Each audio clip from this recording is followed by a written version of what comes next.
भन्नाट रेसिपीमध्ये आपलं खूप खूप स्वागत. मी राजश्री कदम. आजचा अगदी नवीन रेसिपी तुमच्यावर शेअर करणार आहे, ती म्हणजे शेवई आणि रव्यापासून उपमा.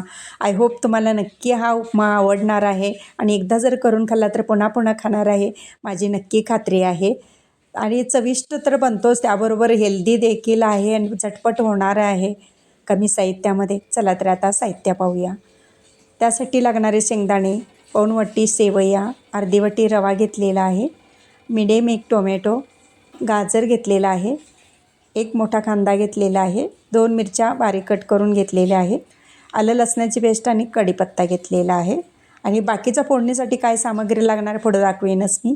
तोपर्यंत रवा आणि सेवया दोन्ही एकत्र भाजून घेऊ. याच्यामध्ये 4 चमचे तेल किंवा तूप टाकायचं आहे, तर मी इथं तेलच वापरते. आता लालसर होईपर्यंत भाजून घेऊ, म्हणजे उपमा जो आहे अगदी सुट्टा सुट्टा बनतो, जेवढा छान असा भाजेल ना रवा आणि सेवया. आणि हा तुम्ही नक्की उपमा करून पहा.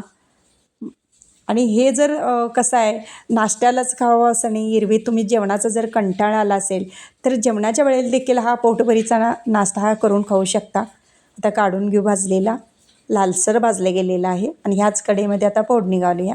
गॅस लावून घेऊ आणि कढई ठेवूया. त्याच्यामध्ये अर्धी पळीवर तेल घालूया. तेलाचं प्रमाण थोडंसं जास्त मी इथं घेतलेलं आहे. उपमा म्हटलं की थोडंसं तेल जास्त घ्यायचं. जिरं मोहरी टाकूया. तर त्याच्यामध्ये मिरची टाकूया 2 कट केलेल्या. शेंगदाणे चटचट आवाज येऊपर्यंत भाजून घेऊ. नसेल तर तुम्ही अगोदर तळूनसुद्धा घेऊ शकता. कच्च्या राहू नयेत म्हणून चटचट आवाज येऊपर्यंत भाजून घ्यायच्या आहेत त्या. आता ह्याच्यामध्ये आलं लसणाची पेस्ट 1.5 चमचा घालूया. आणि आता त्याच्यामध्ये घालूया कांदा, टोमॅटो, थोडीशी हळद टाकूया. हिंगसुद्धा आवर्जून टाका त्याच्यामध्ये. आणि आता कढीपत्ता ताजा घालायचा आहे. छान असं भाजून घ्यायचं आहे मस्त. तर हे भाजले गेलेलं आहे कांदा पहा. गाजर घालूया. गाजराचा कलर बदलू नये म्हणून मी नंतर गाजर वापरते ह्याच्यामध्ये, कारण तो भाजला ना कलर चेंज होतो, म्हणून मी नंतर घातलेले. मॅगी मसाला घालूया. 1 पाकीट पूर्ण मी इथं मॅगी मसाला घेतलेला आहे. आता ह्याच्यामध्ये कोमट पाणी घालूया. ते पाणी प्यायचा पेला असतो ना, त्या पेल्याने 2 ते 2.5 वाटे घालायचं आहे पाणी. चवीपुरतं मीठ घालूया. थोडीशी साखर टाकायची आहे, म्हणजेच छान असं त्याला चव येते उपम्याला. आणि आवडत नसेल तर नका टाकू.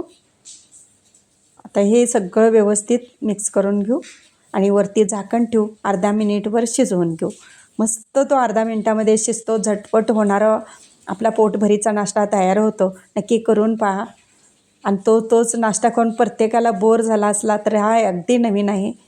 आता तयार झालेलं आहे पहा, गरमागरम. आणि ज्या वेळेला सीजन असतो, मटार वगैरे असतो, ते देखील तुम्ही ह्याच्यामध्ये ॲड करू शकता. ते तर अतिशय सुंदरच लागतो. आता काढून घेऊ डिशमध्ये आणि सर्व करू. माझी रेसिपी व पदार्थ आवडल्या चॅनलला सबस्क्राईब करा, बेल आयकॉन दाबा, लाईक करा, इतरांना शेअर करण्याचं विसरू नका. तसंच कमेंट करण्याचं विसरू नका. आपल्यासाठी असेच नवनवीन पदार्थ आणि तोपर्यंत धन्यवाद.